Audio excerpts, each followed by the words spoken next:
Before we get started, I just want to say a big thank you to one of the show sponsors. We're a tiny family because we're only a 30-minute podcast, and that means I like to give as much love as I possibly can.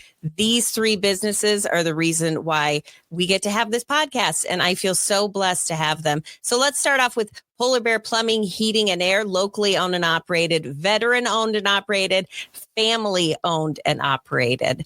With the amount that you can save money right now with all the incentives they've got going on, you would be crazy not to get that brand new furnace put in, or maybe you need a system checkup. Maybe you need an air conditioner, or maybe your kids won't stop flushing stuff down the toilet. And maybe it's a toothbrush, or maybe it's a toy, and you're wondering, how do they even make that happen? That's what kids do.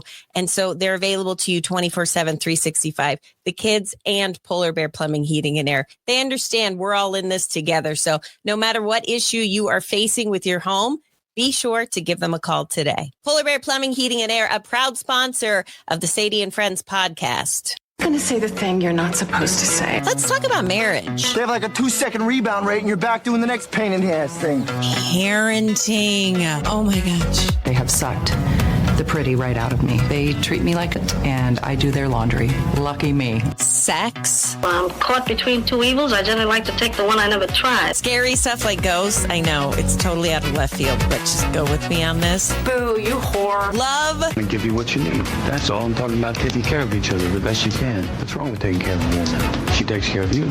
Friendships. We get our necklace says best friends forever. Actually, you want it to say forever? I don't think you guys will be best friends forever, no offense. But sometimes you grow apart, and maybe she'll find a new best friend. They end up doing everything together. Just kidding. Are we going to go by Misty today for your story, or are we going to go by your real name? Which I have to fix. It doesn't matter. My God, it's like I'm in a dark room, which I am, which is where I'm most It actually looks pretty bright for you today. I know. Well, I got this light up here, and I think that that's shining a little light, even though darkness is truly my comfort zone. So, how was Las Vegas? Did you get the 20-person ice cream and then everybody got mono? We did not get the 20-person ice cream, but all kids got massive sugar goblet drinks with dry ice that were $40-some a piece. Oh my God. Yeah, but how fun. That's cute. I bet they had a really fun time. It was fun. The floor that we were on looks like your Barbie dream house threw up. It was like pink sparkle glitter everywhere. So they loved it.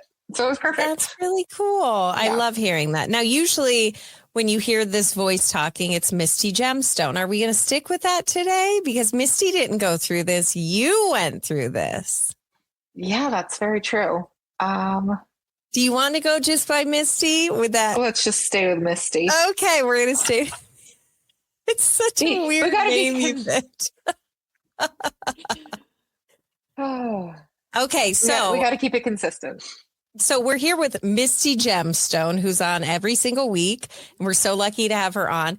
And she's our mental health expert. So she kind of puts in layman's terms different kinds of ways that you can look at things and maybe feel a little bit better mentally about things. You know, like we talked about, instead of a vision board for the new year, it's a becoming board. And you talked a lot about the let them theory, and which has really helped me so much. I know. So thank you, Misty. But today I said, I want you to talk about something different. We've been friends for a long time. And when I found out you were going to do this years ago, I thought, this is the craziest thing I've ever heard. I've never met anyone who did this except for you. And you were so good. You were such a trooper. I have to, before I say what I'm talking about, pregnancy was just not my thing. I hated it from the first day till the day I gave birth. It was just, I felt sick all the time. It was just misery. Misty is very different than I am. Misty, I think you still got sick. You didn't feel great, right? It wasn't terrible. None of my pregnancies were extremely terrible, though. Well, okay. So the thing about Misty is she has 3 kids, a set of twins, and then another son. but she also was a surrogate for someone. Explain to me how this all came to be. What gave you the idea to do this? Because it's still, after all these years, it's because how long ago was it? Oh my gosh. He's going to be 4 in April. So the whole process started, though, officially started in 2019. So it was a long process.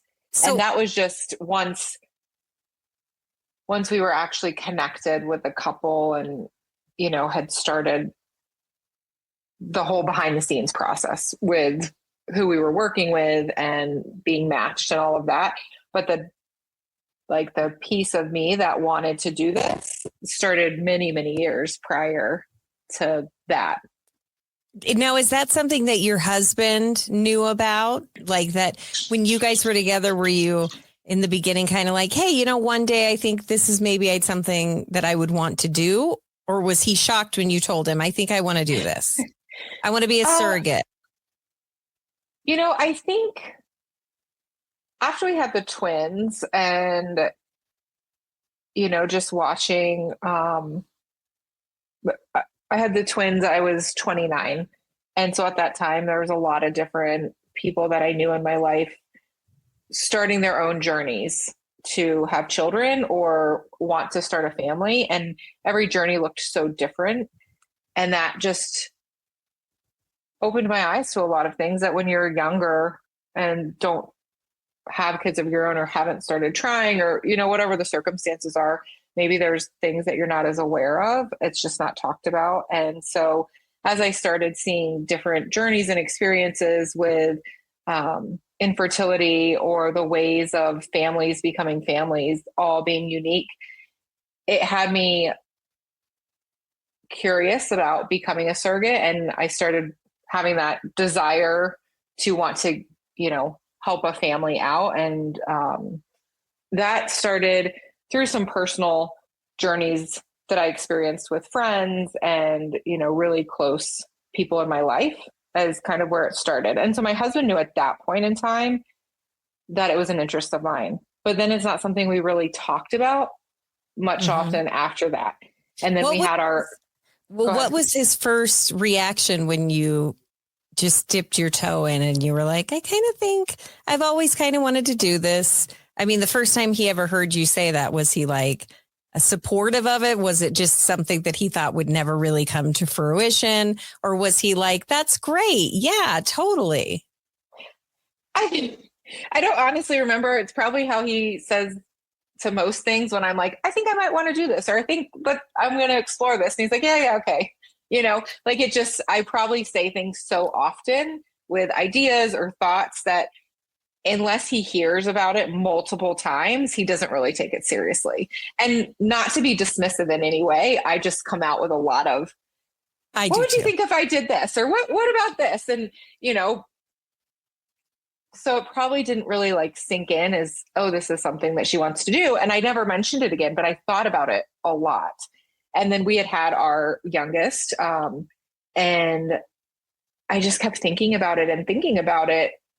And as I was getting older too, I was like, I think I'm getting to a point where if I do want to be a surrogate and I do want to, you know, help a couple out and help a family start, I need to start the process now, because back then, and I know it's not many years ago, but things have changed a lot. And there was an age limitation that I was coming close to hitting.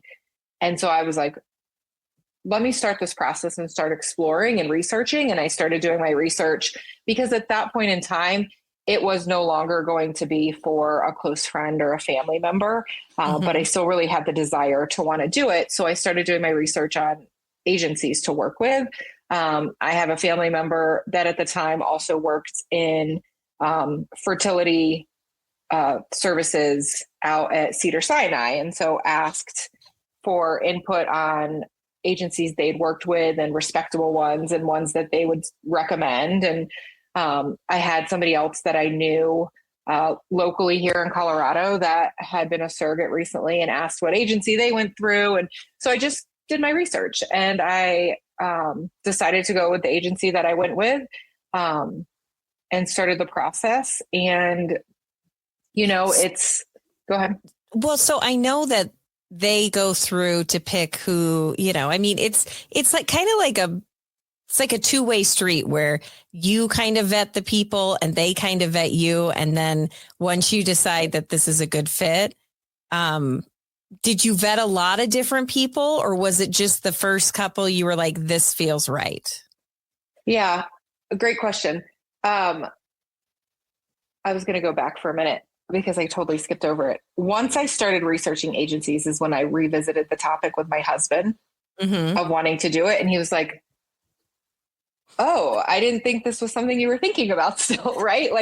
And so I gave him time to just process and wanted to know what he felt. And I said, it's going to impact our family, and it's something really important that I also would love our family to be a part of, right? It's not just a journey for me, but it was a journey for him and for our kids as they watched the whole process, and he had to be a part of it. So, he had to go through medical testing, and he had to go through a lot of he had to go through a psychological assessment with me as well. And so there were a lot of pieces where he really had to be vulnerable and expose things about himself too.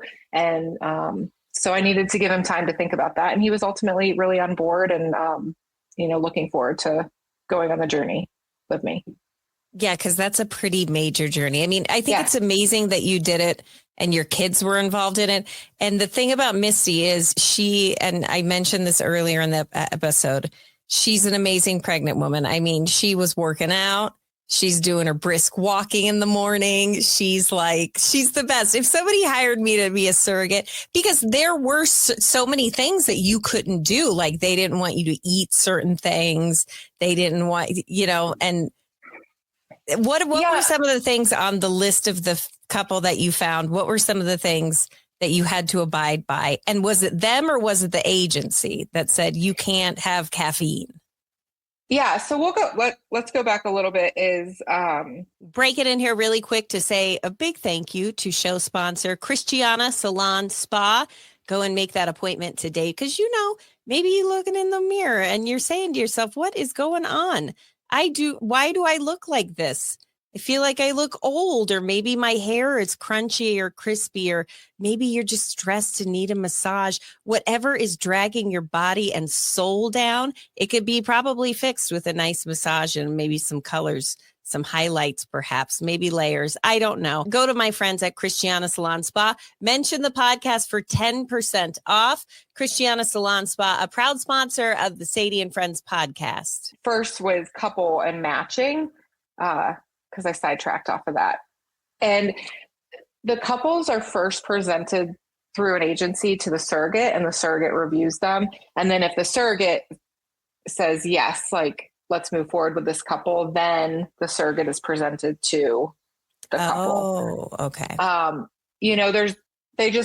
The agency wants to be very thorough and make sure that it is a good fit, just also to, if there's been other losses and things like that, to make sure it's not a constant roller coaster, because it's already a roller coaster of emotions through the whole journey. And there's a lot of, ups and downs. And so they try and keep that at bay as much as possible. And so I had seen a couple other profiles before the couple that we matched with, and I can't really describe it. It's not like I was looking for something specific, but I wanted to have that connection, even not having yet met them.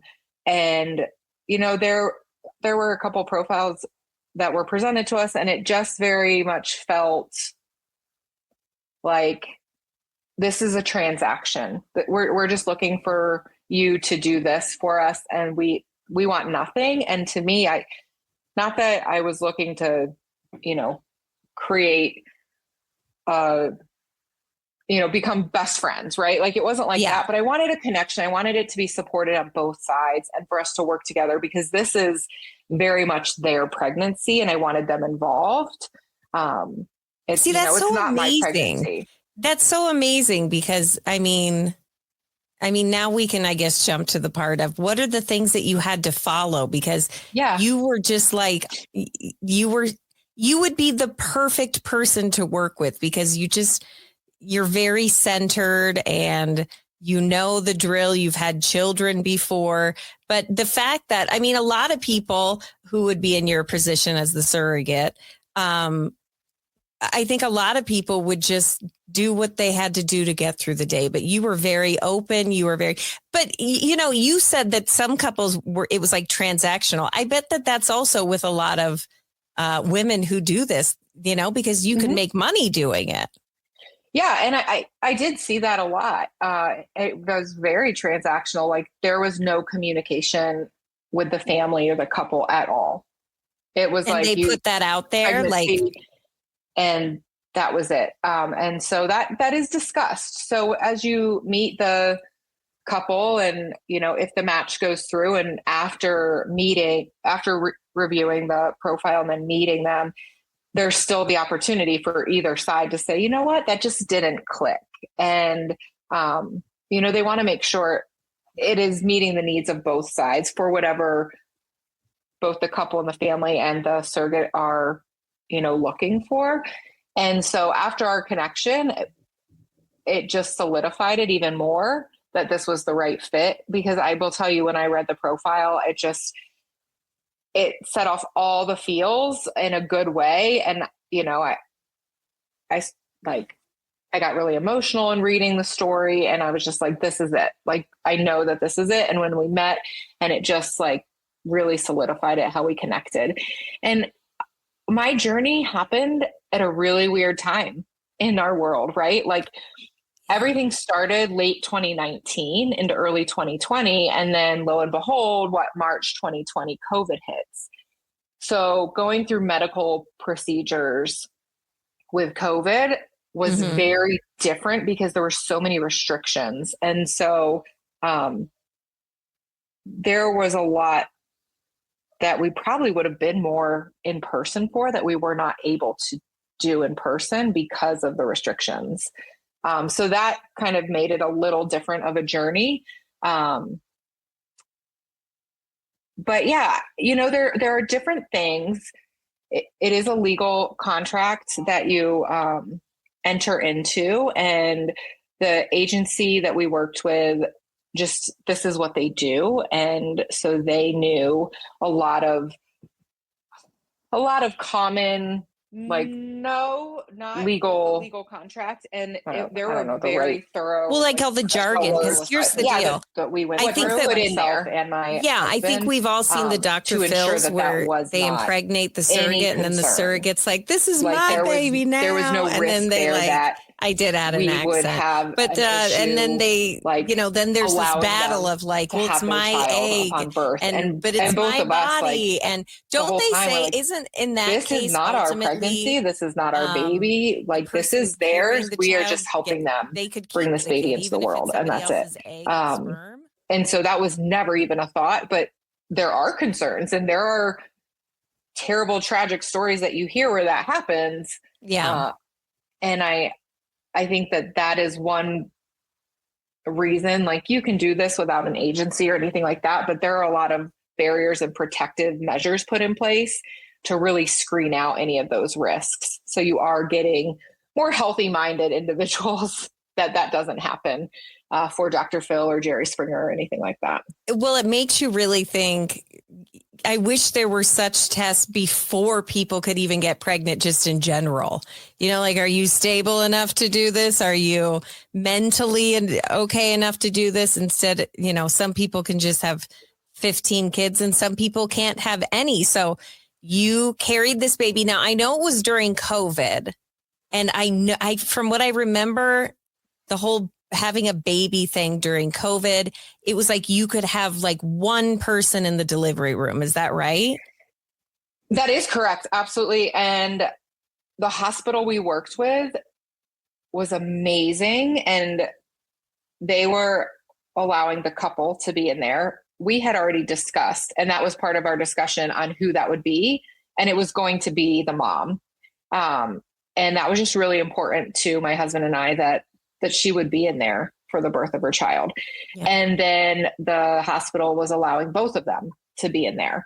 And then they allowed my husband to be in there. And it just, like, they worked with us so well that we were so grateful We were not expecting that at all. And so it worked out really well that they just were really supportive of what was going on and the situation and how unique the situation was. And they, the doctor was approved everyone to be present, which is awesome.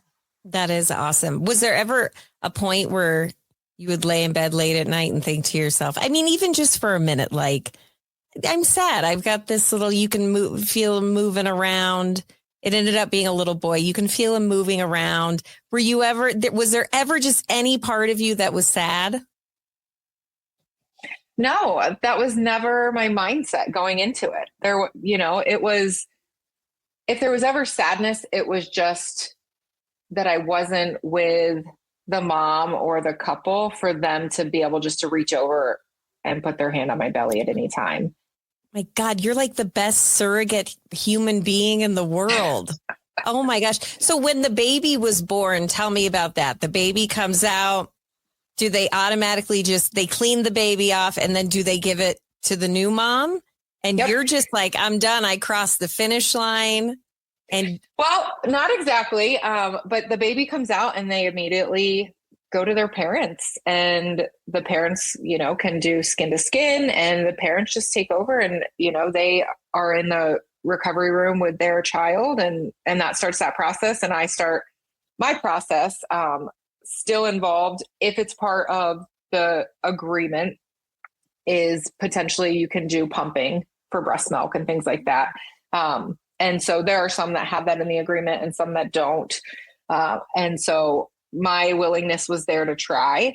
That was something I was not successful with my own children. My body just wasn't a milk producer. And so I was really honest about that in case that was a make it or break it for the situation. And that was really important to them.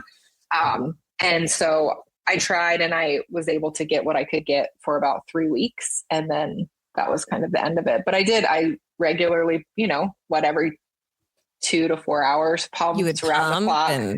Yeah. Yeah. And somebody who has had not only twins, but you've had 3 kids altogether. Is it so different? Because I couldn't imagine going through the birthing process and then leaving the hospital and being like, we did it. And it's not in like a sad way, like something happened to the baby. It's like the baby is good and it's done and goodbye, baby. And were you relieved? Were you sad? Were you excited? You were probably everything. Yeah, it's a mix of emotions, right? And,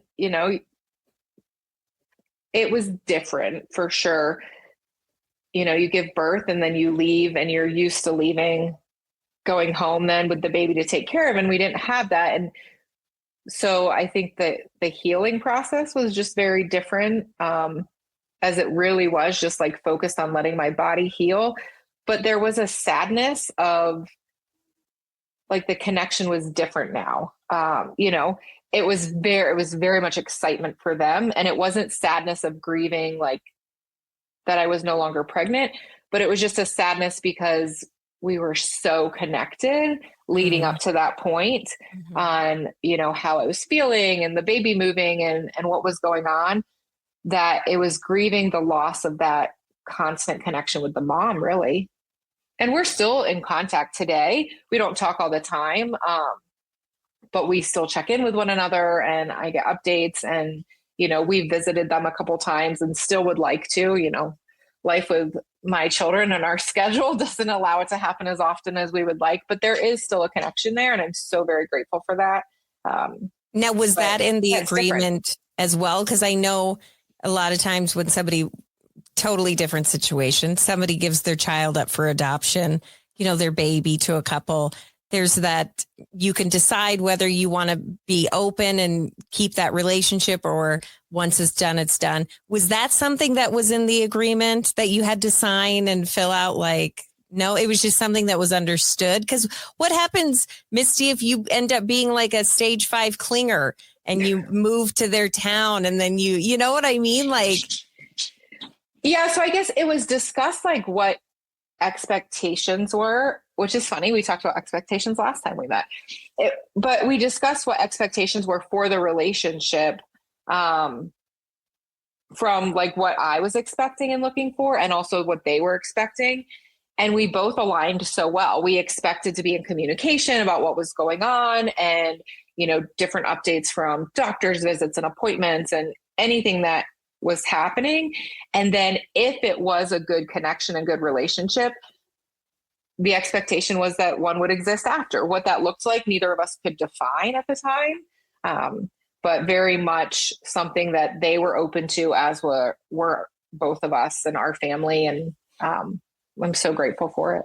Well, I know it went so well that didn't they ask you to do it again? And you were like, no, I'm out. They didn't? No. I think they did. I don't know. That was a discussion from the beginning. And from the beginning, and also at that time, just with my age and things like that. And, I think if I had been younger and you would do it again, you would have done it twice? Only I wouldn't have done it. Like, there are some individuals out there that are a surrogate for multiple families and have had multiple surrogate children through surrogacy. That was never my desire or intention. Mine was for this gift for a family and to create a family. It was a wonderful experience. And I was so grateful for this couple that if I had been younger, I absolutely would have been open to a sibling journey for them to help them. But I wasn't younger, and, you were done being pregnant, right? Now, technically I'm not aged out, but at that time I was aged out, and I was grateful for it, but it was not something I was interested in doing over and over again. Like, that wasn't my intention. Yeah, because there is, and, to close out Misty's story, that nobody probably knew that she was a surrogate for somebody, which, if you know Misty, that's her heart. And she's so kind. I'd be like, I'm sorry, I can't. I throw up every day. It's just misery. The birthing hurts. But you are a much better human being than I am. But I would be remiss if I didn't ask, because I feel like a lot of people would wonder, you got paid for it, right? So there is a financial piece to it. Finances are there because they need to cover maternity clothes, and they need to cover, if I needed to go out and get anything that was needed for pregnancy. And so there is that stipend of finances. It was not the driving factor of my decision by any means.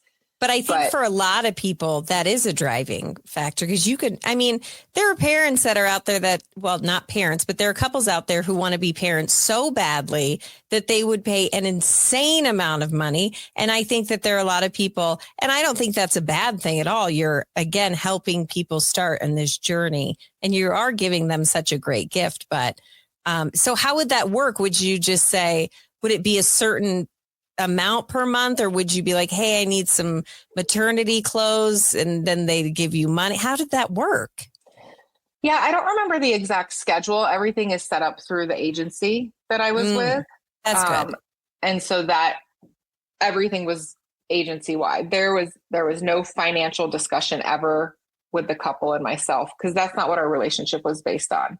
So it was a relationship I had with the agency that I worked with. If there was ever like any travel reimbursements that were needed, or, because we had to travel out of state for different procedures and, different doctor's visits, until being so far in the pregnancy that it transitioned over to my doctor locally, and then everything was done locally. But there was a lot of travel involved in the beginning.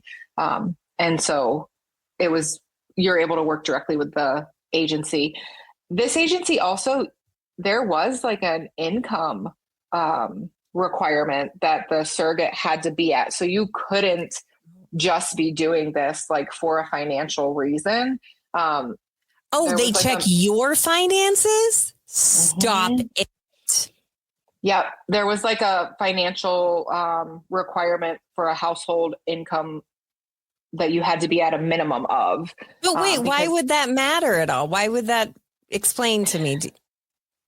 Sometimes if it's just like financially driven, that can also lead to poor experiences, or like just not again, for the agency I worked with, not the driving force. And that can lead to sometimes a little bit more tension between like the couple and the surrogate, because the surrogate's driven by finances, and that can add a lot of tension. And then they're not willing, you know, they're there for the couple, right? They're there for the family. And if it's financially driven, that can actually a more stressful and challenging Yeah, because if they're just in it for the money, then that means they can still drink coffee and smoke cigs and no one's got to know. And I'm not saying that that's a given if you're under a certain financial plane, but I'm just saying, like, I could see how they would look for people who are, why are you doing this? Yeah. Are you doing it for just money, which is okay? Or are you doing it because you want to give somebody, a family, a gift? That would make sense that that's what people would be looking for. Yeah. And there are plenty of people that do this off the books without agencies. They just, that's ballsy. You know, there are couples out there who are just looking for a surrogate and they find somebody and they decide to go about it on their own. And some of them have really successful, great outcomes, and others it's a lot more challenging. There are a lot of nightmare stories. There's a lot of different stories out there. So I would always advise to do your research and make sure you go about it in a way that you feel fully supported from both sides. And, you know, make sure there is the legal contract. It's medical procedures, like from IVF all the way through to delivery. And it's a lot. There's just a lot of different layers that I don't think are really thought about. When somebody just thinks about it uninvolved in the situation.